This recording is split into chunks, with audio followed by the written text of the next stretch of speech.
The परंतु IAS में आप सभी का स्वागत है। लास्ट टॉपिक बचा था, हालांकि मैं इसको नोट्स डाल दूंगा बोला था, लेकिन इसको एक बार देख भी लीजिए क्योंकि नोट्स से डायरेक्ट समझना ज़्यादा थोड़ा सा मुश्किल होगा, है ना, इसलिए मैं बता दे रहा हूँ। ठीक, लास्ट टॉपिक करते हैं। एक टॉपिक जो बचा है महिला, बच्चे एवं बंधुआ श्रमिक हेतु श्रमिक कानून, है ना, ये पढ़ना है हमको। ठीक, तो यहाँ पे महिलाओं के लिए जो बना है वुमेन के लिए, ठीक है। एक तो हमको पढ़ना है मातृत्व हितलाभ अधिनियम, ये पढ़ना है। ठीक, मैटरनिटी एक्ट पढ़ना है। ठीक, दूसरा बच्चों के लिए बच्चों के लिए,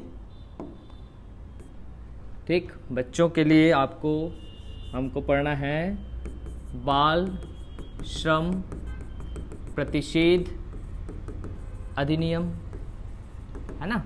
ठीक, चाइल्ड लेबर प्रोहिबिशन एक्ट, ये पढ़ना पड़ेगा। ठीक, बंधुआ श्रमिक के लिए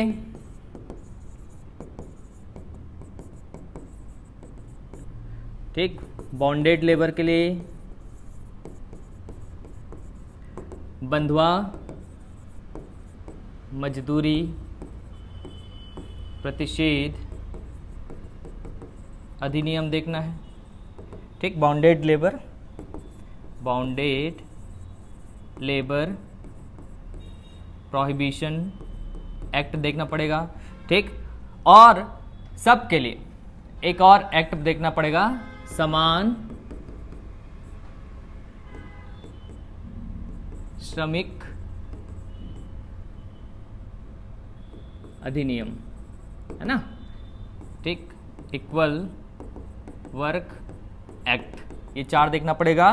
ठीक, यहाँ पे भी आपका मेंशन है, देखिए छत्तीसगढ़ के गवर्नमेंट के साइड में मेंशन है आपका।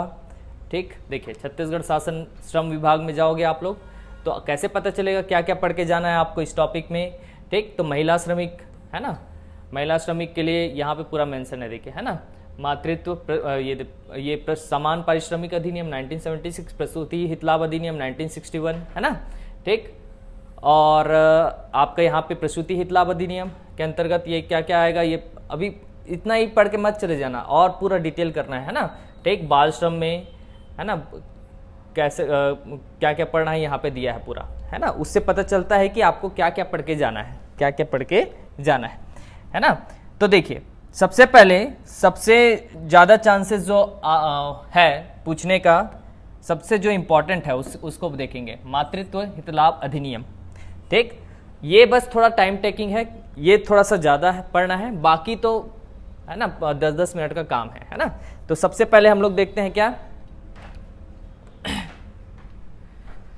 मातृत्व हितलाभ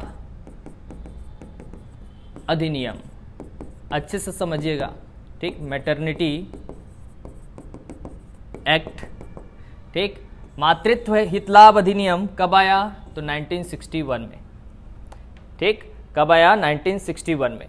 ठीक है, लेकिन इसमें मातृत्व हितलाभ अधिनियम क्या है ये देखना है, इसका थोड़ा सा इतिहास देखना है। ठीक, क्या है, मैं परिचय भी देख लेंगे, है ना, हिस्ट्री देखना है। उसके बाद 1961 में आया था, प्लस इसका संशोधन अधिनियम आया। संशोधन कब हुआ, 2017 में। कब हुआ, अमेंडमेंट 2070 में। ठीक, तो इन दोनों में अंतर, मतलब क्या क्या अपडेट हुआ, डिफरेंसेस, ये बहुत इंपॉर्टेंट है ना। और इसके सभी धारा 30 धारा जो है सेक्शन, उसमें से जो जो मोस्ट आईएमपी है, मतलब आईएमपी है, उसको देखना है, इससे बाहर नहीं जाएगा, डोंट वरी, है ना। ठीक, तो मातृत्व हितलाभ अधिनियम क्या बोलता है, देखिए, मातृत्व हितलाभ अधिनियम, मैटरनिटी एक्ट। ठीक, देखिए ये क्या है, तो इसको याद रखना, प्रसव के पहले एवं बाद में, ठीक, जब महिला का प्रसव होने वाला है ठीक है, पहले, ठीक, उसके पहले और बच्चे होने के बाद में भी, बच्चे होने के पहले, बच्चे होने के बाद में भी, है ना, ठीक। प्रसव के पहले और बाद में कुछ अवधि के लिए, याद रखना कुछ अवधि बस ना, कुछ अवधि हेतु, ठीक, कुछ अवधि हेतु कुछ प्रतिष्ठानों, कुछ बस ना, कुछ प्रतिष्ठानों में, जिसको सरकार लिस्ट आउट कर दे, ठीक, महिला की नियुक्ति हेतु, है ना, महिला की नियुक्ति हेतु जो जो प्रावधान किए गए हैं, जो जो प्रोविजंस किए गए हैं, ठीक ठीक, उसी को मातृत्व लाभ अधिनियम के अंतर्गत रखा गया है।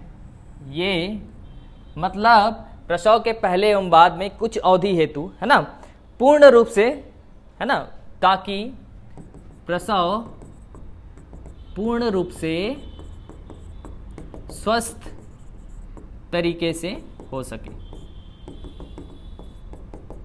जैसे छुट्टी मिलता है ना, महिला की नियुक्ति हेतु प्रावधान, ठीक, और उनके छुट्टी हेतु प्रावधान, पूरा छुट्टी हेतु प्रावधान, है ना। मतलब यहाँ पे सामान्य रूप से देखें तो प्रसव के पहले, जब प्रेग्नेंट है 9 मंथ, है ना, और बाद में बच्चे होने के बाद में महिलाओं को, मजदूर श्रमिक को, है ना, ठीक, मजदूर श्रमिकों के लिए है, ये मजदूर श्रमिकों के लिए है, याद रखिएगा, है ना, ठीक, मजदूर श्रमिक के लिए, क्योंकि लेबर लॉ के अंतर्गत लेबर श्रमिक को ही पढ़ना है हमको, है ना, मजदूर श्रमिक के लिए क्या क्या चीजें हैं वो पढ़ना है पूरा, है ना, ठीक।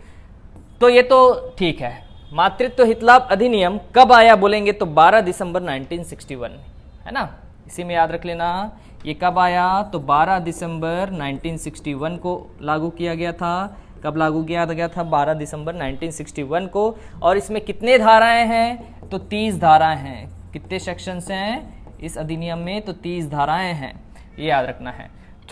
अब देखिए, ये तो हो गया क्या है, चलते हैं इतिहास में, है ना, इसका इतिहास देखते हैं, बहुत इम्पॉर्टेंट है इसको आपको, ये तो चलो अभी एग्जाम में करके पढ़ रहे हो, लेकिन नॉलेज के लिए भी इम्पॉर्टेंट है ना, कि क्या क्या होना चाहिए उनके हितलाभ में, क्या क्या करना पड़ेगा। आप प्रथम इतिहास में देखें तो प्रथम अधिनियम कब बना था, है ना, पहला अधिनियम इसके लिए बनाया गया था बंबई मातृत्व हितलाभ अधिनियम, ठीक, बंबई मातृत्व हितलाभ अधिनियम 1929 लाया गया था। क्या लाया गया था? 1929। ये तो पहला है, लेकिन पहला ये तो बंबई के लिए, मतलब एक पर्टिकुलर एक राज्य के लिए था। पहला केंद्रीय अधिनियम कब आया? फर्स्ट सेंट्रल गवर्नमेंट का एक्ट कब आएगा? तो फर्स्ट सेंट्रल गवर्नमेंट का एक्ट आएगा 1941 में। कब आएगा? 1941। खान प्रसूति हितलाभ अधिनियम, केवल खानों के लिए था, तो खान प्रसूति हितलाभ अधिनियम था, ठीक, केवल और केवल खान के लिए था, है ना, ठीक, खानों के लिए था, है ना। इसलिए अब संविधान में, अब देखिए उसके बाद 1941 के बाद डायरेक्ट याद रखना, ठीक, जो अभी पढ़ रहे हैं हम लोग, 1961 में सभी मातृत्व हितलाभ अधिनियम लाया गया। तो इतिहास में दो चीज याद रखना, इतिहास में दो चीज याद रखना है, पहला अधिनियम को और पहला केंद्रीय अधिनियम को, ठीक। पहला अधिनियम 1929 में और पहला केंद्रीय अधिनियम 1941 में आया, ठीक। अभी जो पढ़ रहे हैं 12 दिसंबर 1961। तो इतिहास तो हो गया, है ना, लेकिन इसमें थोड़ा सा और देखना है। देखिए हमको यहाँ पे क्वेश्चन बनेगा, संविधान में कहाँ कहाँ इसके लिए प्रावधान है, हमारे भारतीय संविधान में कहाँ कहाँ प्रोविजन दिया गया है, कौन कौन सा आर्टिकल प्रसव के लिए या मातृत्व हितलाभ के लिए है। तो आर्टिकल दो आर्टिकल याद रखना है, 15, 3 और 42। आर्टिकल अनुच्छेद आर्टिकल 15(3) में लिखा गया है महिलाओं हेतु विशेष प्रावधान दिया जाएगा, है ना, महिला हेतु विशेष प्रावधान, और अनुच्छेद आर्टिकल 43, ठीक, आर्टिकल 43 नहीं, आर्टिकल 42 याद रखना, आर्टिकल 42, ठीक, अनुच्छेद प्रसव हेतु जो सहायता होगा वो दिया जाएगा, प्रसव हेतु जो सहायता, मैटरनिटी हेल्प जितना हो सके वो किया जाएगा। अब याद रखना ये 15 जो 3 है ये भाग 3 में है, संविधान के भाग 3 मतलब मूल अधिकार में, फंडामेंटल राइट्स में है। तो फंडामेंटल राइट्स में कहां पे बोलेंगे तो आर्टिकल 15(3) में, ठीक। और ये तो डीपीएसपी है, DPSP directive principles of state policy भाग 4 संविधान के भाग 4 में है, ठीक। राज्य के नीति निदेशक तत्व, ठीक। तो प्रसव हेतु सहायता या आर्टिकल 42 से रिलेटेड है। कहां से? आर्टिकल 42 मतलब राज्य का कर्तव्य है कि प्रसव के लिए सहायता अपना अपना राज्य अपना अपने तरीके से नियम कानून बना सकते हैं। और 15(3) के तहत इनको मूल अधिकार प्राप्त है। मूल अधिकार मतलब महिला हेतु विशेष प्रावधान किया ही जाएगा, ठीक। ये तो याद रखना है। दो संवैधानिक प्रावधान, इसके बाद संवैधानिक प्रावधान के बाद हमको ये याद रखना है यहाँ पे दोनों में आपका अंतर अच्छे से याद रखना। मातृत्व लाभ अधिनियम, मातृत्व हित लाभ अधिनियम, एक तो आया मैटरनिटी बेनिफिट एक्ट, एक तो आया मैं कब बोला 1961 में, और इसका 2017 संशोधन, ठीक है। तो अमेंड क्या क्या किया गया है, मतलब पहले क्या था क्या अब क्या है उसको अच्छे से याद रखना है आपको, ठीक है। सबसे पहला याद रखना है आपको, यहां पे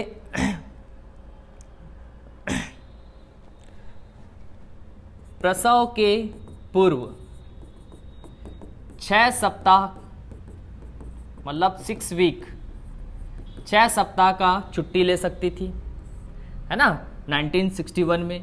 लेकिन अब संशोधन के बाद ये हो गया है 8 सप्ताह। कितना? 8 सप्ताह। अब कैसे आंसर लेना है आपको?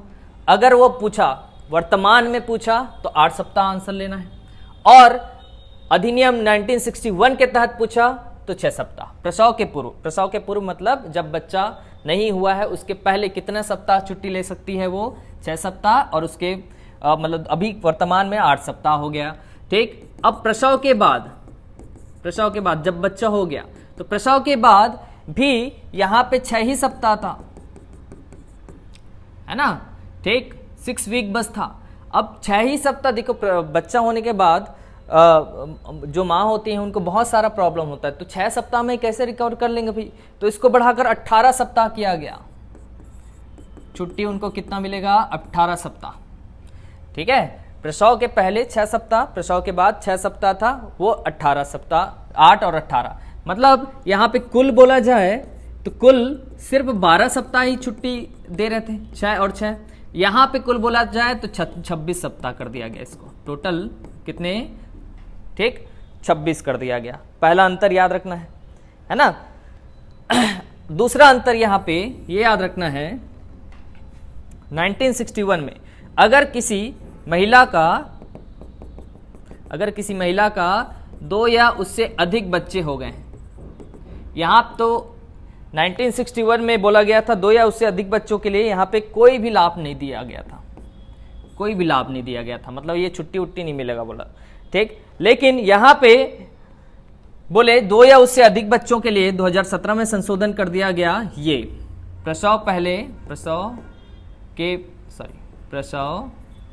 के पहले 6 सप्ताह छुट्टी दिया जाएगा इनको भी, और प्रसव मैटरनिटी के बाद 6 सप्ताह, मतलब इनको भी कितने सप्ताह? टोटल 12 सप्ताह छुट्टी दिया ही जाएगा। ये दूसरा अंतर याद रखना है। तीसरा अंतर हमको ये याद रखना है, 3 माह से कम उम्र के बच्चों के लिए। देखिए अंतर अच्छे से याद रखना है, 1961 में, और इसी का संशोधन आया 2017 में। ठीक। तीसरा अंतर हमको ये याद रखना है इसमें, 3 माह से कम उम्र के बच्चों को गोद लेने की स्थिति में, अगर 3 माह से कम उम्र का बच्चा है उसको कोई श्रमिक माँ गोद लेती है, ठीक, श्रमिक माँ कोई गोद लेती है, तो यहाँ पे कोई भी लाभ नहीं मिलेगा बोले थे, लेकिन यहाँ पे 12 सप्ताह का है ना अवकाश मिलेगा। अवकाश मतलब छुट्टी मिलेगा, कितना, 12 सप्ताह का अवकाश मिलेगा। ठीक, गोद ली है कोई माँ है ना, तो गोद उसको पालने के लिए, बड़ा करने के लिए 12 सप्ताह तो चाहिए कम से कम, है ना। ठीक, उसके बाद चौथा एक, यहाँ पे पोषक विश्राम है ना, यहाँ पे पोषक विश्राम का कोई प्रावधान नहीं था। पोषक विश्राम क्या होता है, अगर महिला मान लो छुट्टी के बाद भी है ना अब काम में आती है, ठीक, बच्चे हो गया, उसका छुट्टी भी खत्म हो गया, अब काम में लौटेगी तो अब मतलब दूध तो पिलाती है माँ, है ना, तो दूध पिलाने के लिए जो विश्राम मिलना चाहिए पोषक विश्राम कहलाता है। ठीक, तो कोई प्रावधान नहीं था, यहाँ पे मिनिमम 2 बार पोषक विश्राम देना पड़ेगा, बोले मिनिमम कितने बार, 2 बार। ठीक, और जहाँ 50 या उससे ज़्यादा मजदूर काम करते हैं, ठीक, वहाँ है ना 50, जहाँ पे 50 या उससे ज़्यादा मजदूर काम करते हैं वहाँ पे क्रेज की 4 क्रेज की सुविधा देना पड़ेगा। ठीक है, मतलब 4 बार विश्राम देना पड़ेगा। यहाँ पे 2 बार तो सब जगह हो गया है, 4 बार विश्राम। ठीक, क्रेज की सुविधा मतलब माता के लिए देखना अलग से फीडिंग रूम होता है या कहीं अलग से वो जा सकती हैं और जहाँ पे दूध पिला सकते हैं उसको क्रेज बोलते हैं, है ना। ठीक, और यहाँ पे 4 बार विश्राम देना है ना। तो पोषक विश्राम 4 बार हो या 2 बार, याद रखना, 50 से ज़्यादा के लिए 4 बार हो गया। ठीक, तो ये तो अंतर हुआ, ये तो हमको हम क्या पढ़े अभी, अंतर पढ़े। ठीक है, तो अब देखिए इतिहास भी देख लिए, दोनों में अंतर भी देख लिया। अब हमको धारा देखते जाना है, लास्ट में बताऊंगा मैं कौन कौन सा धारा को याद करके जाना है, लेकिन धाराओं से ज़्यादा इसमें उसका डिटेल इंपॉर्टेंट है। ठीक, तो धारा एक तो नहीं पढ़ना है, हमेशा मैं बोलता हूँ धारा 1 में क्या होता है, संक्षिप्त नाम, विस्तार, प्रारंभ होने की तिथि। संक्षिप्त नाम वही है मातृत्व लाभ अधिनियम 1961, प्रारंभ 12 दिसंबर 1961। ठीक, और विस्तार पूरा आपका भारत में। लेकिन ये याद रखना 1961 में जब इसको लागू किया गया था तो इसको सिर्फ और सिर्फ जम्मू कश्मीर राज्य में लागू किया, जम्मू कश्मीर में ही लागू किया गया था। बाद में 1976 में इसको पूरे भारत के लिए कर दिया गया। ठीक है, तो धारा 1 तो ऐसा ही होता है। यहाँ पे धारा 2 पढ़ना है। ठीक, लेकिन धारा 2 में तो परिभाषाएं होती थी, लेकिन ये स्पेशल एक्ट है। स्पेशल एक्ट कैसा हुआ सर? ठीक, ये स्पेशल एक्ट इसलिए बोल रहा हूँ कि क्योंकि धारा 2 में सभी एक्ट के धारा 2 में ठीक परिभाषा देता है, लेकिन इसके धारा 2 में परिभाषा नहीं, इसके धारा 3 में परिभाषा दिया है। धारा 3 में परिभाषा दिया है, डेफिनेशन कहाँ दिया है, धारा 3 में, सेक्शन 3 में। तो धारा 2 में जो दिया है उसको पढ़ना है। ठीक, अब धारा 2 में क्या दिया है, तो सेक्शन 2 बोलता है, सेक्शन 2 इसमें बोलता है अधिनियम का अनुप्रयोग या लागू, इस अधिनियम का लागू कहाँ कहाँ होगा, ठीक, या प्रयोग कहाँ कहाँ किया जाएगा, यूजेस ऑफ दिस एक्ट। ठीक, तो इसमें 4 चरण है। पहला चरण, ठीक, पहला चरण में इस अधिनियम का सिर्फ कारखानों, खानों और बगानों में लागू किया गया। पहले चरण में या सिर्फ कारखानों में काम करने वाली महिला ठीक, खानों में काम करने वाली, ठीक, या बगानों में काम करने वाली महिलाओं के लिए था पहले चरण में। ठीक, दूसरा चरण जब आया है ना, तो कारखानों, खानों और बगानों से ये बढ़कर घुड़सवारी है ना, ठीक, घुड़सवारी आदि कार्य में जो सम्मिलित महिला थी उसके लिए किया गया।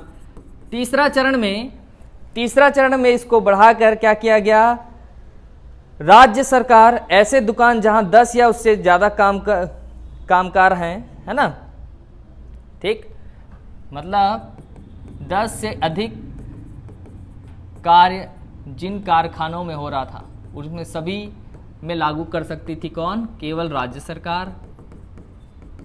केवल कौन? राज्य सरकार। और चौथे चरण में बोला गया केंद्र सरकार और राज्य सरकार दोनों जहां भी अधिनियम बना दें, जहां भी लागू कर दें समुचित रूप से, सेंट्रल गवर्नमेंट और स्टेट गवर्नमेंट, ठीक, जहां भी लागू कर दें वहां ये लागू होगा, ठीक, धारा 2 में। तो मतलब अब तो पूरे ये पहला और याद रखना, पहला चरण में सिर्फ खानों में था और लास्ट वाला बस याद रखना, है ना, उससे ज्यादा याद रखने की जिसमें जरूरत नहीं है। धारा 4 क्या बोलता है देखिए, ठीक, सेक्शन 4 धारा 4 है प्रसव अवस्था के कुछ अवधि के दौरान, है ना, ठीक,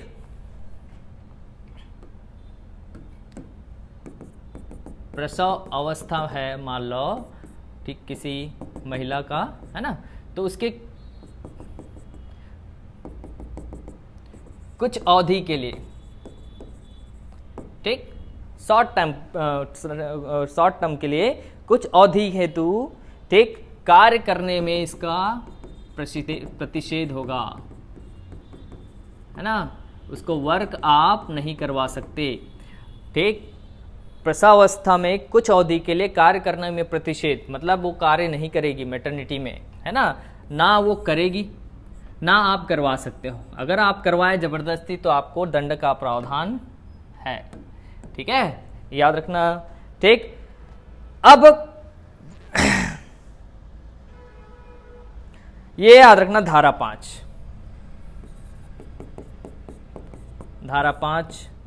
ठीक, और कुछ अवधि के लिए संशोधन के बाद जहां मैं बताया 6 सप्ताह वो 26 सप्ताह हो गया, प्रसव के पहले प्रसव के बाद, है ना, ये सब याद रखना, है ना, ठीक, संशोधन में ही बताया। धारा 5 क्या बोलता है, ये सबसे इंपॉर्टेंट है ना। धारा 5 मातृत्व लाभ भुगतान अधिनियम का, मातृत्व के समय इनको पेमेंट भुगतान का अधिकार भी है। ऐसा नहीं है कि वो छुट्टी में चले गई तो उनको पेमेंट नहीं मिलेगा, उनको पेमेंट देना पड़ेगा आपको, ठीक है, छुट्टी में है फिर भी पेमेंट मिलेगा इनको, ठीक। मातृत्व में भुगतान का अधिकार, है ना। अब भुगतान का अधिकार, कितना पेमेंट मिलेगा? पिछले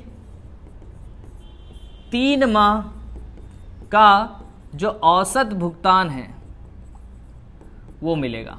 मान लो पिछले 3 माह में एक माह 500 रुपये था, फिर दूसरा माह 1000 रुपये था और तीसरा माह 1500 रुपये था, तो इन तीनों का एवरेज निकालो, ठीक, तो तीनों का एवरेज 1000 रुपये, तो उनको अवकाश के समय कितना औसत भुगतान देना पड़ेगा? 1000 रुपये देना ही पड़ेगा, 1000 रुपये देना ही पड़ेगा दैनिक के हिसाब से ना, ठीक, दैनिक के हिसाब से। देखो ये तो मैं मान लो एग्जाम्पल ही बताया बस ना, ये 500 1000 ये बहुत कम बताया मैं, 5000 10,000 15,000, तो औसत के रूप में 10,000 देना पड़ेगा उनको, ऐसा है ना। तो औसत भुगतान पिछले 3 माह के हिसाब से होता है, ये याद रखना है। यहाँ पे इंपॉर्टेंट ये है, औसत भुगतान उनको पिछले 3 माह के अनुसार देता है, के औसत भुगतान के अनुसार मिलता है, ठीक है। इसमें और क्या याद रखना है धारा 5 में? तो प्लस याद रखना,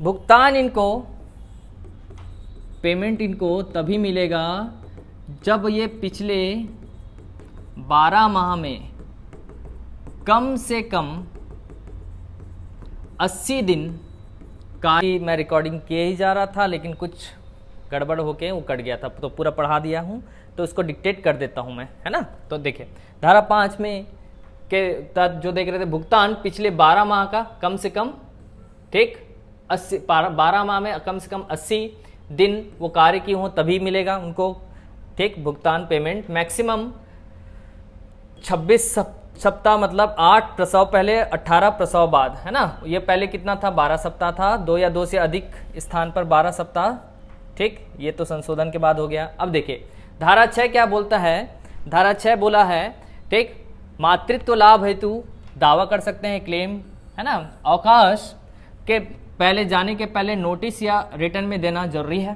ठीक, और नोटिस और रिटर्न के साथ नॉमिनी भी बनाना। नॉमिनी मतलब मेरे को कुछ हो जाता है तो किसको लाभ जाएगा, है ना, ठीक, तो नोटिस या रिटर्न में, है ना, देना जरूरी है, तभी उनको क्या मिलेगा, पेमेंट मिलेगा।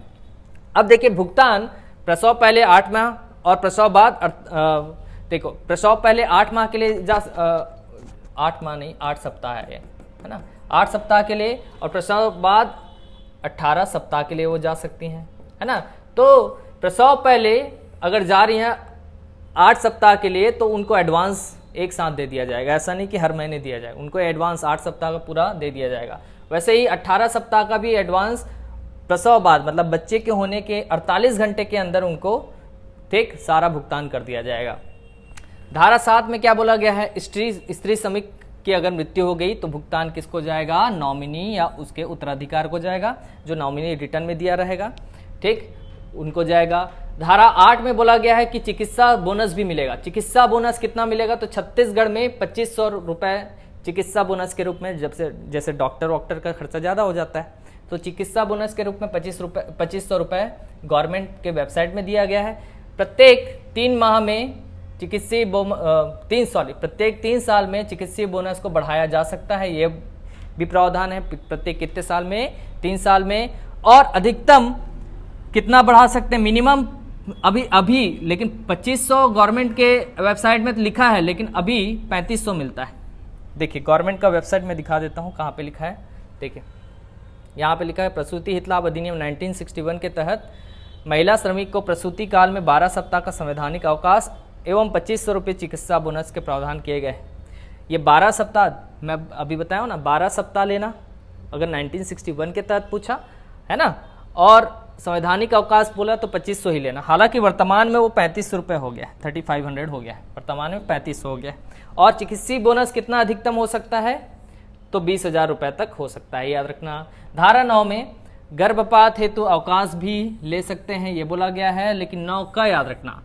कभी कभी बंध्याकरण भी होता है, बंध्याकरण ऑपरेशन के बाद थोड़ा जाना दिक्कत होता है, इसलिए बंध्याकरण के लिए भी, मान लो बच्चे नहीं चाहिए तो बंध्याकरण करवाते हैं, तो बंध्याकरण के लिए भी 2 सप्ताह का अवकाश लिया जा सकता है। कितना, 2 सप्ताह का अवकाश, ठीक है। धारा 10 में क्या बोला गया, प्रसव अवस्था के दौरान बीमारी अगर हो गया, ठीक है, तो 1 माह अतिरिक्त अवकाश लिया जा सकता है। प्रसव अवस्था के दौरान अगर कुछ और बीमारी हो गया तो 1 माह का अतिरिक्त अवकाश लिया जा सकता है, धारा 10 में है।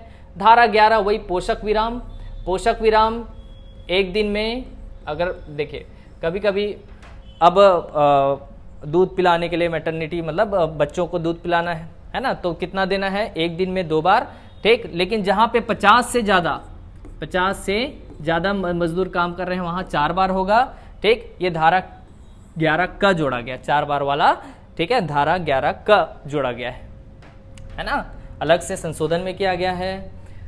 धारा 12 प्रसव के दौरान कोई भी महिला श्रमिक का नौकरी बर्खास्त या हटाया नहीं जा सकता। अगर वो हटा दिया तो ये इल्लीगल माना जाएगा और उसके ऊपर कार्यवाही होगा, कार्यवाही 60 दिन के अंदर कर दिया जाएगा। कभी भी प्रसव के दौरान किसी भी महिला श्रमिक को आप हटा नहीं सकते नौकरी से या बर्खास्त नहीं कर सकते, ये तो 60 दिन के अंदर ही कार्रवाई हो जाएगा, है ना। धारा 13 में क्या बोला गया है, कुछ स्थितियों में मजदूरी पर कटौती की जा सकती है, मजदूरी पर, भुगतान पर नहीं, मजदूरी पर कटौती। मजदूरी पर कटौती मतलब क्या होता है, जैसे उसको भारी सामान नहीं उठाना है ना, गर्मी के दिन में ज़्यादा काम नहीं करवाना है, ये सब मजदूरी कटौती होता है। मजदूरी भुगतान में कटौती नहीं होगा। अब ये ऑनर के ऊपर है, ऑनर के समझदारी के ऊपर है कि वो, है ना, अगर वैसे महिला से काम करवा रहे हैं, वो आगे छुट्टियों से, तो इसको लाइट वाला काम दे, मतलब हल्का फुल्का काम बस दे, है ना। धारा 13 में ये लिखा गया है, ठीक है। धारा 14 में निरीक्षक की नियुक्ति कोई इंपॉर्टेंट नहीं है, ठीक, राज्य सरकार करेगी निरीक्षक की नियुक्ति, याद रखना। धारा 15 में उनका निरीक्षकों का अधिकार एवं कर्तव्य को बताया गया है। निरीक्षकों का अधिकार कर्तव्य क्या है कि प्रवेश कर सकते हैं कहीं भी, है ना, आपको कोई मना नहीं कर सकता है ना, तो निरीक्षण के लिए जांच में सहायता देंगे, ये सब, है ना। धारा 21 इंपॉर्टेंट है। दंड का प्रावधान, अगर कोई प्रावधान दिया है, एक्ट के तहत कोई प्रावधान है और उसका उल्लंघन हुआ है, एक्ट के तहत प्रावधान का उल्लंघन हुआ है, तो आपको 3 माह से लेकर 1 साल तक का जेल हो सकता है, 2000 से 5000 रुपए तक का जुर्माना हो सकता है। और धारा 28 ये बोला है, या तो दोनों हो सकता है, ये भी याद रखें, या तो दोनों भी हो सकता है। नियम बनाने की शक्ति संयुक्त सरकार को है, केंद्र सरकार और राज्य सरकार दोनों को है नियम बनाने की शक्ति। तो इसमें क्या कौन कौन सा धारा याद रखें सर? तो इसमें आपको धारा याद रखना है, धारा 2 को, 5 को, 6 को, 7 को, 11 को और धारा 21 को, बस इतना याद रखना है। बाकी डिटेल तो सबका याद रखना है, लेकिन इतना धाराओं को याद करके जाना है कि धारा 2 में क्या है, धारा 5 में क्या है, 6 में क्या है, 7 में क्या है, 11 में क्या है, 21 में क्या है। ये तो हुआ हमारा, और जो अंतर बताया वो याद रखना है आपको, है ना। ये तो हुआ मातृत्व हितलाभ अधिनियम, ठीक है। बाकी को देखते हैं। अब बच्चे के लिए क्या है, बाल श्रम प्रतिषेध अधिनियम। बच्चों के लिए क्या है, बाल श्रम प्रतिषेध अधिनियम। देखिए, ठीक, यहां से स्टार्ट होता है आपका बाल श्रम, ठीक है। इसको चलो, बाल श्रम ये तो गवर्नमेंट के वो में है ना। यहाँ पे ये देखिए, यहाँ पे याद रखना है आपको संवैधानिक प्रावधान कौन कौन सा है बाल श्रम के लिए। बाल श्रम के लिए संवैधानिक प्रावधान मतलब कौन कौन से आर्टिकल में दिया गया है बाल श्रम के लिए, है ना। तो बाल श्रम के लिए सबसे पहले 15(3) में बालकों के लिए अलग से कानून बनाने का विशेष अधिकार प्रदान है। 15(3) में महिलाओं एवं बालकों दोनों के लिए, है ना। अनुच्छेद 21 में प्रत्येक राज्य बच्चों के जीवन और स्वतंत्रता का रक्षा सुनिश्चित करेगा। संविधान के 86 अमेंडमेंट, ये याद रखना है आपको, 86 अमेंडमेंट 86वें संविधान संशोधन 2002 के माध्यम से बच्चों को शिक्षा का मौलिक अधिकार प्रदान किया गया। ये बहुत बार पूछा है, याद रखना। बच्चों को शिक्षा का अधिकार तो शुरू से था, लेकिन वो शिक्षा का राइट टू एजुकेशन, शिक्षा का अधिकार जो है ना, राइट टू एजुकेशन, ठीक, ये मौलिक अधिकार कब बना, फंडामेंटल राइट्स कब बना? तो फंडामेंटल राइट्स बना 86 अमेंडमेंट में। और ये फंडामेंटल राइट्स बन के कौन से आर्टिकल में जुड़ा? आर्टिकल 21 में। आर्टिकल 12 से लेकर आर्टिकल 35 तक जो भी है वो फंडामेंटल राइट्स है ना। मतलब आपका क्या है, फंडामेंटल राइट्स, है ना, ठीक, मौलिक अधिकार है। तो ये कब जोड़ा गया, कौन से आर्टिकल में जोड़ा गया, ये इंपॉर्टेंट है। और कब जोड़ा गया, 86 अमेंडमेंट 2002 में, है ना, ठीक। अनुच्छेद 23 में बालकों के क्रय विक्रय एवं उनके द्वारा गैर कानूनी तथा अनैतिक कार्य करने पर रोक लगाई गई है। साथ ही बालकों को भय दिखाकर या बिना पारिश्रमिक के काम, ठीक, ये भी प्रतिबंधित कर दिया गया है। यहाँ पे याद रखना, बालक मतलब होता है 14 वर्ष से कम आयु लोग, है ना। और आपका किशोर, ये एक और वर्ग है, किशोर वर्ग मतलब 14 से लेकर 18 वर्ष तक के बच्चों को। तो बालक वाला बाल श्रम में पूर्णतः प्रतिबंधित है। 14 वर्ष तक के किसी भी बालक को कोई भी काम नहीं करवा सकते, लेकिन किशोर को कुछ कुछ स्थितियों में काम करवा सकते हो, जो खतरनाक कारखाने नहीं है, खतरनाक जगह नहीं है वहां पे, है ना। अनुच्छेद 24 में भी है, ठीक, यहाँ पे 14 वर्ष होना चाहिए। 14 वर्ष से कम आयु के किसी भी बालक को किसी भी कारखाने या खान में काम करने के लिए नियोजित नहीं किया जाएगा, अन्य किसी परिसंकट नियोजन में नहीं लगाया जाएगा, ठीक। परिसंकट नियोजन में भी नहीं लगा सकते, मतलब आपातकाल में भी उनको से 14 वर्ष से कम आयु लोगों को आप काम नहीं करवा सकते। ये 14 वर्ष है ना, है ना, यही बताया मैं, 14 वर्ष या उनके उससे कम आयु वाले लोग को कभी भी आप नहीं करवा सकते, ठीक। ये तो फंडामेंटल राइट्स है। ये DPSPM है, DPSP मतलब डायरेक्टिव प्रिंसिपल स्टेट पॉलिसी, भाग 4 आपका, ठीक। उसमें क्या बोला है, बच्चों के स्वास्थ्य और उनके शारीरिक विकास हेतु पर्याप्त सुविधाएं उपलब्ध करने हेतु सरकार को निर्देश दिए गए हैं। ये सरकार को निर्देश मतलब राज्य सरकार अपने हिसाब से और भी कुछ कर सकता है।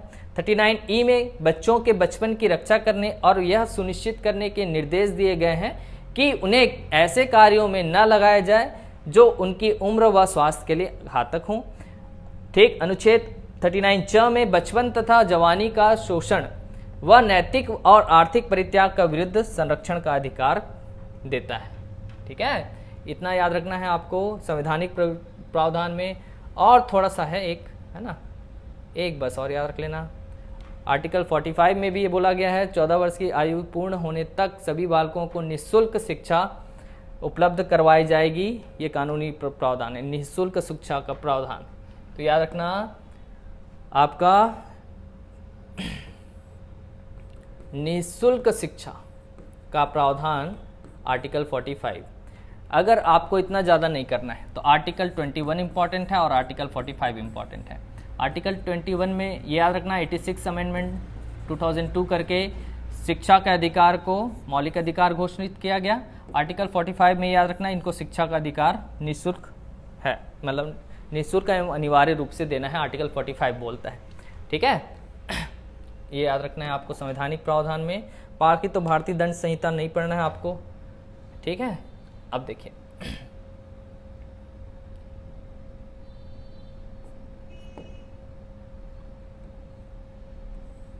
भारतीय दंड संहिता। अब देखिए नेक्स्ट आपको याद रखना है ये बालक और कुमार श्रम प्रतिषेध और विनिमय अधिनियम। ये कब आया? ठीक, 1986 में आया। बालक मतलब वही 14 वर्ष, और कुमार या किशोर इसको बोलते हैं, कुमार या किशोर श्रम अधिनियम 1986। ठीक है, याद रखना। इसमें देखिए अंतर्राष्ट्रीय श्रम संगठन ILO, ठीक, इंटरनेशनल लेबर ऑर्गेनाइजेशन, ILO बाल श्रम शब्द को कैसे परिभाषित किया गया है? जो बच्चों को उनके बचपन और उनकी क्षमता और उनकी गरिमा से वंचित करता है और जो शारीरिक और मानसिक विकास के लिए हानिकारक है वही बाल श्रम, ठीक, कहलाता है ना। ठीक, और निम्न बातें को छोड़ सकते हो। धारा 1 और 2 तो वही होगा, धारा 1 और 2 संक्षिप्त नाम परिभाषा ये सब है ना। धारा 3 से पढ़ना है आपको, क्या कहाँ से?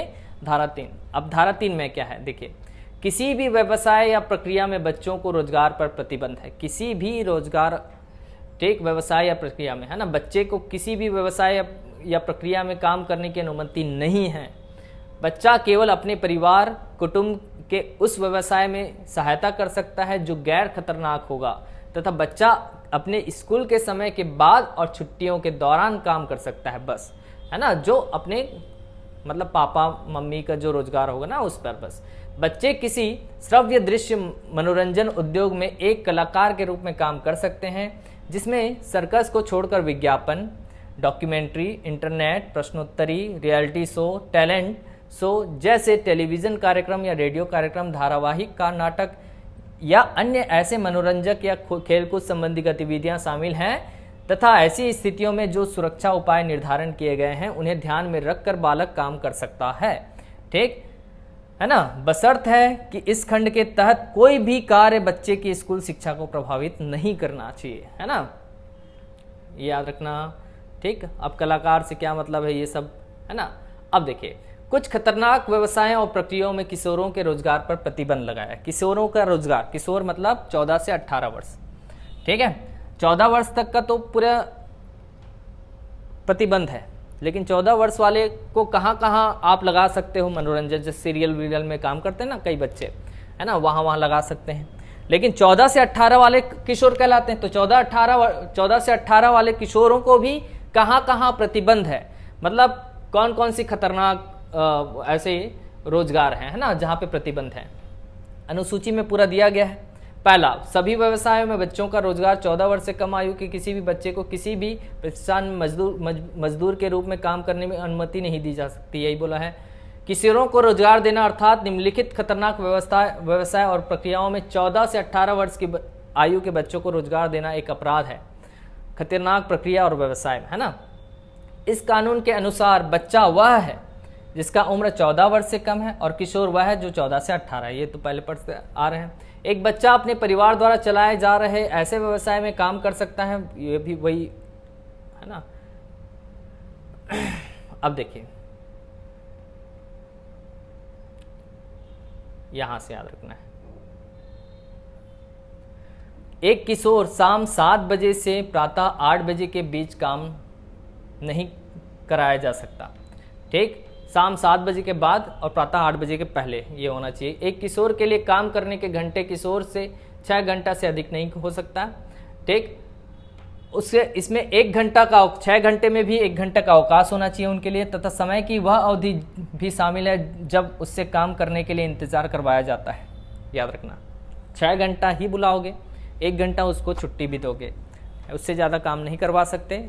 और मान लो वो आ गया उस टाइम पे 10 से मान लो 2 बजे तक काम करवा रहे हो, 10 से मान लो 12 बजे तक वेट किया, तो अब आपका 6 घंटा चालू हो रहा है, ऐसा नहीं हो सकता है ना। वो वेट करने की ठीक जो काल है उसको भी लेकर चलते हैं। किशोर से किसी भी दिन लगातार 3 घंटे से अधिक काम नहीं लिया जा सकता। याद रखना लगातार 3 घंटे से ज़्यादा नहीं होना चाहिए। 3 घंटे के काम के उपरांत या उससे पहले किशोर को न्यूनतम 1 घंटा का समय आराम के लिए देना है आवश्यक है। ठीक, ओवर टाइम नहीं करवाया जा सकता।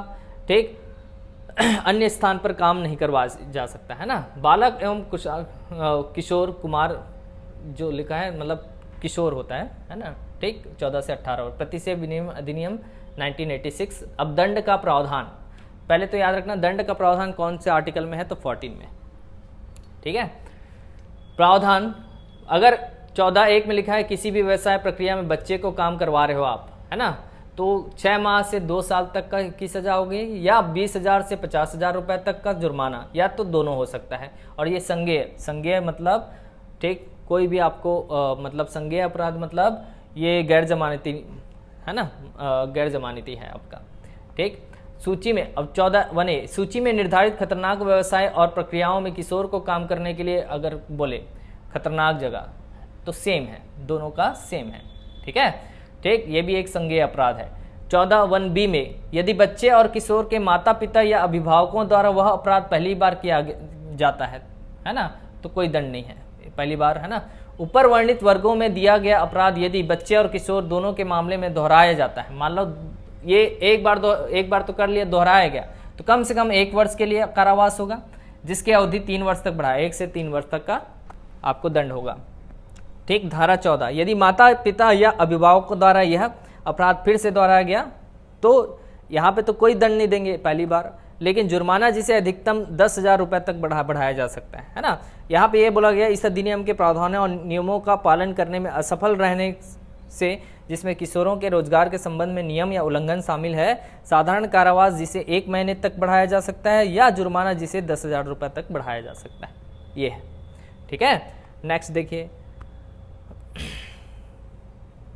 अब नोटिस है ना, प्रत्येक रेलवे स्टेशन, बंदरगाह प्राधिकरण और नियोक्ता द्वारा 14 साल के कम उम्र के किसी भी बच्चे को रोजगार पर न रखने, 14 से 18 वर्ष किशोर को खतरनाक व्यवसाय और प्रक्रियाओं में काम न करवाने की सूचना प्रदर्शित की जाएगी। सूचना मतलब नोटिस दी जाएगी सभी जगह।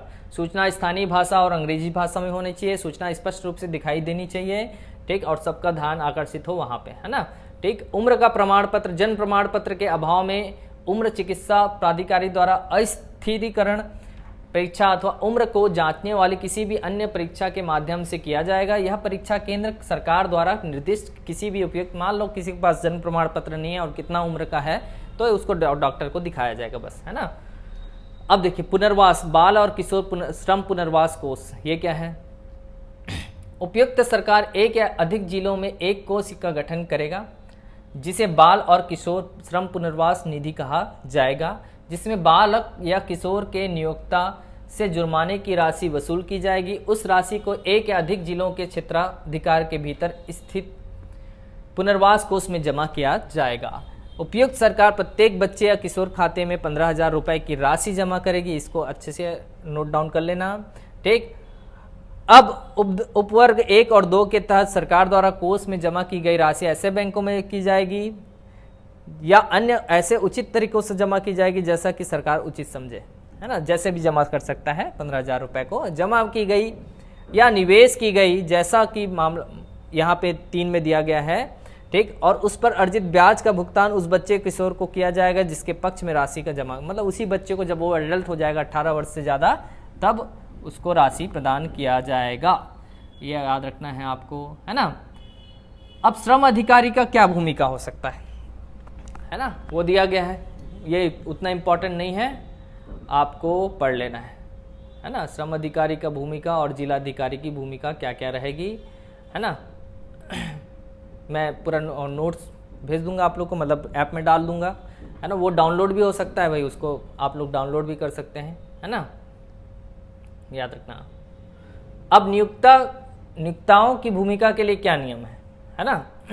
प्रत्येक नियोक्ता जिसने किसी भी किशोर को नियोजित किया है, मतलब मालिक जो 14 वर्ष तक का तो काम करवा ही नहीं सकता, 14 से 18 वर्ष तक वाले को, ठीक, क्या क्या उसका भूमिका होगा रखा है ना, को किशोर को नियोजित करने का 30 दिन के भीतर निरीक्षक को एक लिखित सूचना प्रदान करनी चाहिए कि किन स्थानीय सीमाओं के भीतर उनका संस्थान स्थित है, और निम्न जानकारी प्रदान करना चाहिए, ठीक। अगर किसी किशोर से आप काम ले रहे हो तो क्या क्या आपको ध्यान रखना है। नाम और प्रतिष्ठान की स्थिति, प्रतिष्ठान के वास्तविक प्रबंधन का नाम, उस स्थान का पता जहां स्थापना संबंधित सचार को संबोधन किया जा रहा है, संस्थान में स्थापित व्यवसाय प्रक्रिया की प्रकृति क्या है, ठीक है। 30 दिन के भीतर, कितने दिन के भीतर, 30 दिन।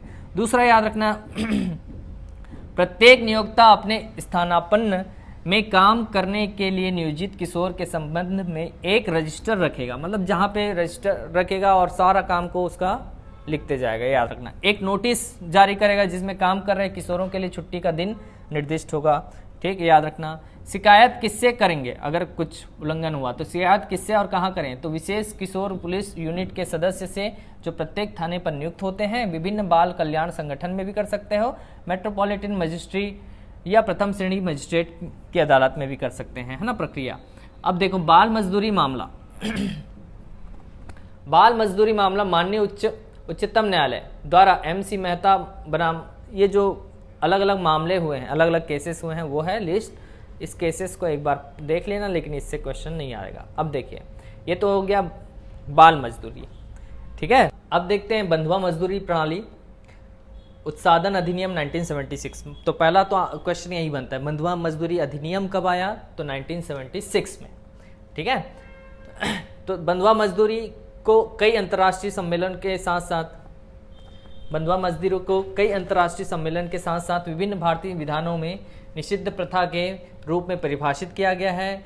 यह जबरन या आंशिक रूप से मजबूर श्रम की एक प्रणाली है जिसमें एक देनदार लेनदार के साथ एक समझौता में प्रवेश करता है, ठीक। इस समझौते के कारण निम्नलिखित परिणाम सामने आते हैं। बिना किसी वेतन, बंधुआ मजदूरी किसको कहेंगे, है ना, बिना किसी वेतन के एक निर्दिष्ट अवधि के लिए लेन देन को, है ना, निर्विध सेवाएं, मतलब अगर रख लिए हैं और वेतन नहीं दे रहे हैं। स्वतंत्र रूप से आगे बढ़ने का अधिकार का त्याग, ठीक, मतलब आगे बढ़ने का मतलब प्रमोशन नहीं दिया है ना, प्रमोशन तो नहीं, मतलब आगे बढ़ने का अधिकार का त्याग, मतलब स्वतंत्र रूप से आगे बढ़ने, मतलब अलग से वो बिजनेस करना चाह रहा है, लेकिन वो नौकरी से उसको त्यागपत्र रिजाइन नहीं देने दे रहा है ना। अपनी किसी भी संपत्ति या अपने श्रम के उत्पाद या अपने परिवार के किसी सदस्य या खुद पर निर्भर किसी व्यक्ति के श्रम को बाजार मूल्य पर बेचने का अधिकार का त्याग, ठीक है। तो इन 3 केसेस में बंधुआ मजदूर कहलाएगा, है ना।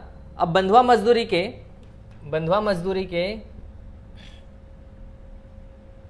उक्त समझौते से ऋणी के निजी स्वतंत्रता का अधिकार से निर्विवाद हानि होती है ना। हालांकि स्वतंत्रता के नुकसान का दायरा जैसे कि ऊपर इस्तेमाल किया गया है परिभाषित नहीं किया गया है, तो इस स्वतंत्रता के नुकसान का क्या मतलब होगा, राष्ट्रीय मानव अधिकार आयोग ने निम्नलिखित तरीके से मतलब परिभाषित किया है स्वतंत्रता का जो अधिकार है उस पर, है ना। मतलब स्वतंत्र रूप से काम नहीं करने दे रहा, मतलब कैसा, रोजगार की स्वतंत्रता का नुकसान या एक सभ्य आजीविका बनाए रखने के लिए रोजगार के वैकल्पिक रास्ते, भारत सरकार द्वारा अधिसूचित न्यूनतम मजदूरी अर्जित करने के लिए स्वतंत्रता का नुकसान, देश के एक हिस्से से दूसरे हिस्से में जाने की आज़ादी का नुकसान। तो ये इजी लैंग्वेज में है ना। इसको आप एक बार सुन लीजिए, एक बार पढ़ लेंगे तो रिवीजन कर लेंगे तो बहुत इजी लगेगा, लेकिन एक्ट को डायरेक्ट पढ़ोगे तो बहुत दिक्कत जाएगा उसमें, है ना। इसे ऋण बंधन या बेहतर शब्दों में कहें तो ऋण दास्ता भी कहा जाता है। यह समझना महत्वपूर्ण है कि बंधुआ श्रम के सभी रूपों को मजबूर श्रम नहीं कहा जाता है, लेकिन बंधुआ श्रम के सभी रूपों में कुछ बंधन शामिल होते हैं। यह लाइन याद रखना, है ना। यह इस बंधन का ही कारण है कि भारत के संविधान में पहले ही बंधुआ मजदूरी के लिए प्रथा को समाप्ति करने की बात कही गई है ना। बंधुआ मजदूरी अब देखें आर्टिकल 23, ये याद रख लेना, बंधुआ मजदूरी का संवैधानिक प्रावधान कौन से आर्टिकल में दिया गया है, मतलब बंधुआ मजदूर प्रतिषेध अधिनियम कौन से आर्टिकल में दिया गया है, ठीक है, तो आर्टिकल 23, इसको बहुत अच्छे से याद रखना है ना, ठीक। इसी के अंतर्गत फिर अधिनियम आया, आर्टिकल 23 में लिखा गया था करके अधिनियम लाया, नियम कानून लाया उसके लिए, है ना। अनुच्छेद 23 के तहत हम देखते हैं कि जब कोई व्यक्ति पारिश्रमिक के लिए किसी अन्य को सेवा का श्रम प्रदान करता है तो न्यूनतम मजदूरी से कम है तो उसके द्वारा प्रदान किया गया श्रम या सेवा स्पष्ट रूप से मजबूर श्रम के दायरे में आते हैं, है ना। ये इससे तो सभी जूझ रहे हैं, कम श्रम मिलता है, कम श्रमिक मिलता है करके, है ना, कम तनख्वाह मिलता है करके, ठीक। अब इस एक्ट से कौन कौन से संवैधानिक जो आर्टिकल्स हैं वो जुड़े हुए हैं, तो अनुच्छेद 21, है ना, ये क्या बोलता है, मानव जीवन है स्वतंत्रता का अधिकार दिया है ना, स्वतंत्रता का अधिकार दिया है, तो बंधुआ मजदूर रखोगे तो आर्टिकल 21 का उल्लंघन कहलाता है। आर्टिकल 23 में तो पूरा दे दिया गया है, एज इट इज लिखा गया है। आर्टिकल 39 का भी यह भारतीय संविधान के भाग 4 में शामिल है, राज्य के नीति निर्देशक तत्व में, लेकिन शासन के उद्देश्य के लिए ड्राइविंग सिद्धांत माना जाता है, ठीक। ड्राइविंग मतलब राज्य सरकार को ही शक्ति है, इसमें यह बोलना चाहिए था।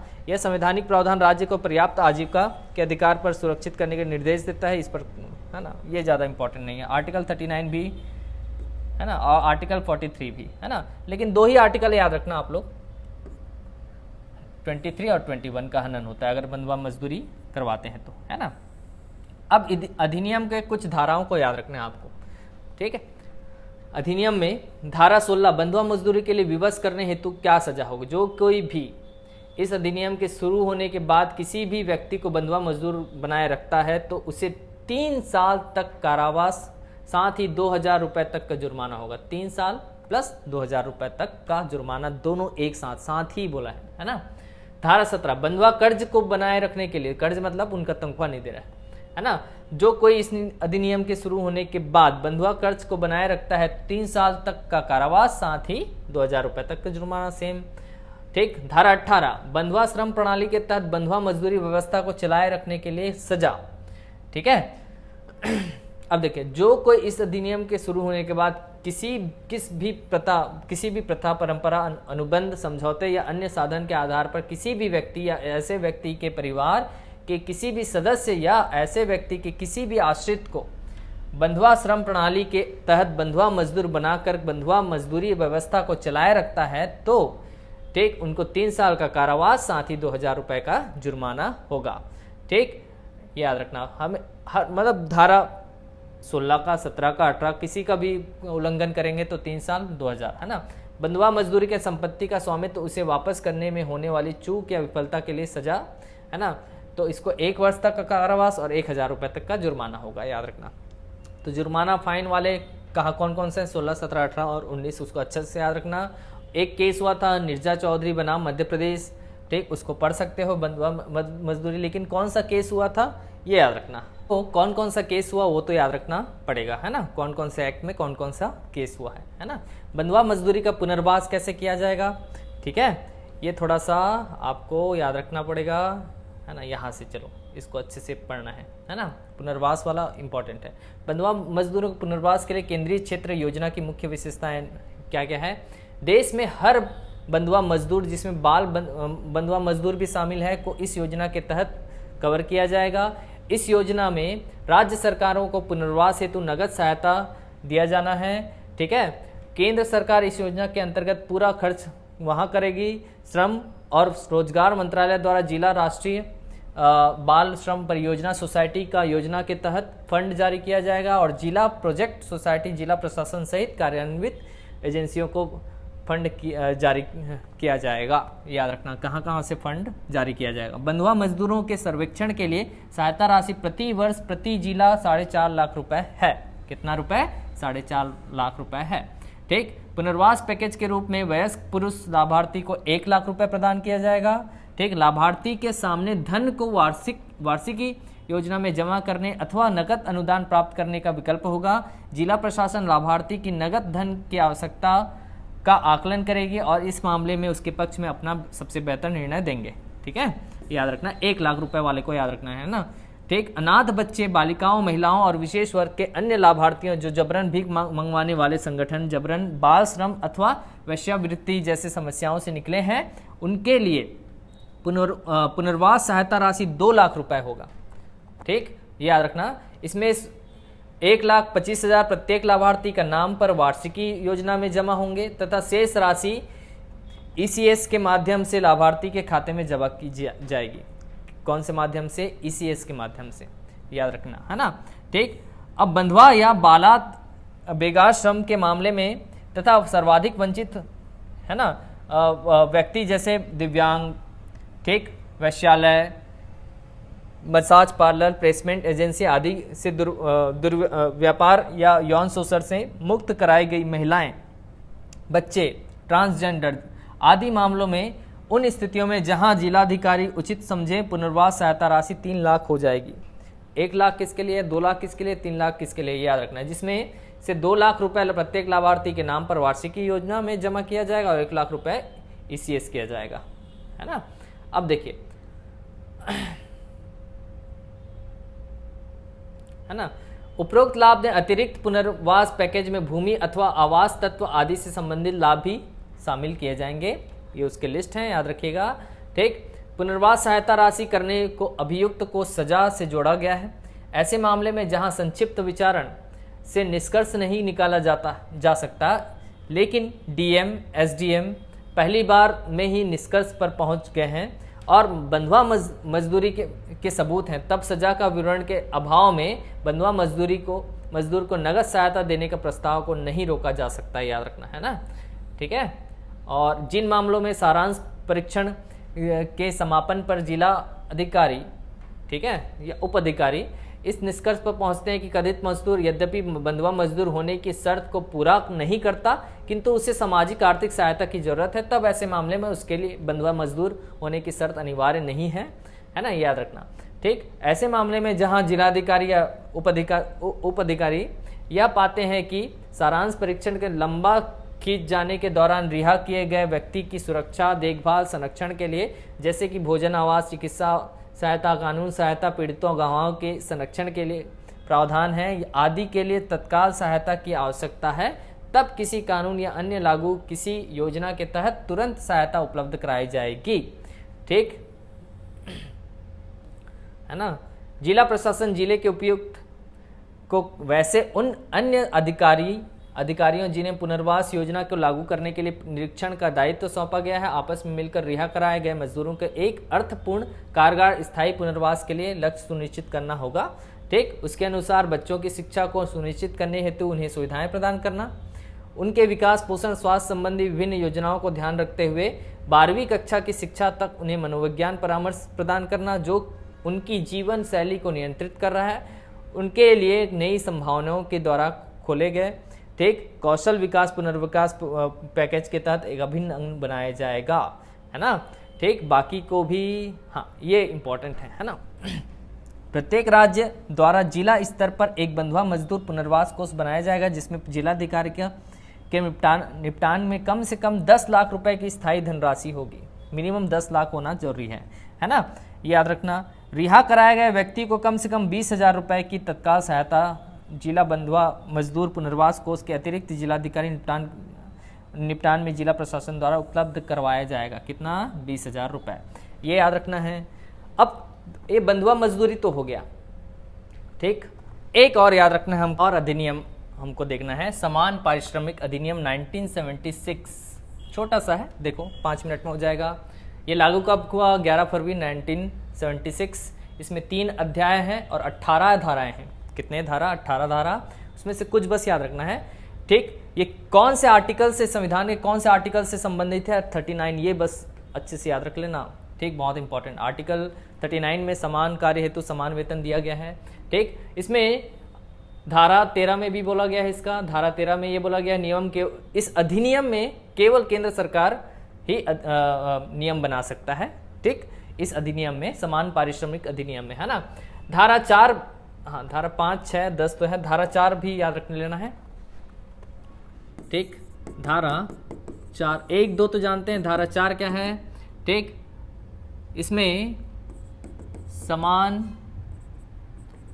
कार्य हेतु समान वेतन देने के लिए जो नियोजक है उसका क्या कर्तव्य होना चाहिए, ठीक, जो मालिक है उसका कर्तव्य, ठीक। तो कर्तव्य में क्या क्या बताया गया है, वही समान कार्य हेतु समान वेतन देना चाहिए, महिला और पुरुष पर भेदभाव नहीं करना है ना, ठीक, यही सब बताया गया है। धारा 5 में क्या लिखा गया, लिंग के अनुसार भी भेदभाव नहीं कर सकते, ठीक, लिंग के अनुसार मतलब महिला पुरुष, है ना, ठीक। और उसका कर्तव्य, नियोजक का कर्तव्य में भी वही लिखा है कि उनको भी नहीं करना है, और लिंग के अनुसार भेदभाव ये अलग से दिया है ना धारा 5 में, ये भी याद रखना। धारा 6 सेक्शन 6 में सलाहकार समिति का गठन किया जाएगा, ठीक, इसमें 10 मेंबर होंगे और 50% वुमेन होंगे, मतलब मिनिमम 5 मेंबर सलाहकार समिति में होगा। सलाहकार समिति क्यों बनाया जाएगा कि किसी भी मजदूर का समान कार्य के लिए समान वेतन मिल रहा है कि नहीं, है ना, उसको चेक करने के लिए। तो 10 मेंबर होंगे और ये धारा 6 के तहत बनेगा। धारा 10 में जुर्माना है, शास्तियां हैं, ठीक है। मान लो पहली बार आप इस अधिनियम का उल्लंघन किए, है ना, तो पहली बार में 1 माह का जेल और 10,000 रुपये तक का फाइन। अगर इसको फिर से दोहराए, सेकेंड टाइम किए, तो 3 माह से लेकर 1 साल तक का जेल हो जाएगा और 10,000 से 20,000 तक का जुर्माना हो जाएगा। बस इतना याद रखना है आपको, ठीक, समान पारिश्रमिक अधिनियम। तो ये हो गया आपको लेबर इंस्पेक्टर का पूरा सिलेबस कंप्लीट, ठीक है। अब इसमें एमसीक्यू सॉल्व करेंगे, है ना, एमसीक्यू मैं ऐप में भी डाल दूंगा और करवाऊंगा भी 1-2 दिन, ये कल या परसों देखते हैं उसको, ठीक है। चलिए, थैंक यू।